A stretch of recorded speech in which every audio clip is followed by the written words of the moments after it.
Theme 4: Memory and Prayer, the strength to rebuild God's people. Some of the most decisive moments in history are not marked by war, but by quiet fidelity. Ezra was not a warrior, he was a keeper of memory. While others wielded swords, he carried scrolls, the word that had once shaped a nation's soul. Before leading the second return to Jerusalem, he gathered the people by the river Ahava. There, they did not prepare weapons, they fasted and prayed, asking God not merely for safety, but for the courage to live as his people again.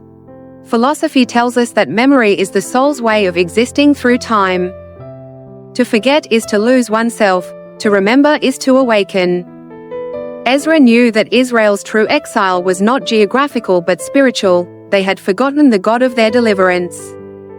And so, he rekindled memory through worship, not nostalgia but gratitude. For gratitude is the most mature form of faith.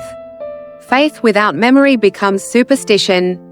Memory without faith becomes sorrow. Together, they form the heartbeat of the covenant.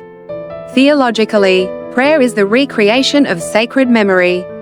To pray is to remember that our lives are not self-made. Ezra's prayer did not seek conquest or comfort, it sought companionship. He did not fear the journey, he feared forgetfulness. That humility gave him strength greater than any army. For a kneeling man can lift a nation. Today, in a world obsessed with progress, we often suffer from spiritual amnesia. We forget the miracles that sustained us, the hands that once held us, the promises whispered in silence. Ezra reminds us that prayer restores that memory. Every time we pray, we rebuild a piece of the inner temple, stone by stone, name by name, moment by moment. Perhaps this is what God most longs for.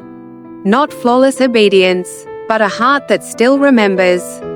For when memory lives, faith endures. And in the stillness of prayer, we too may hear what Ezra heard. A voice that crosses generations, soft yet steadfast. I am still leading you, even through your forgetting.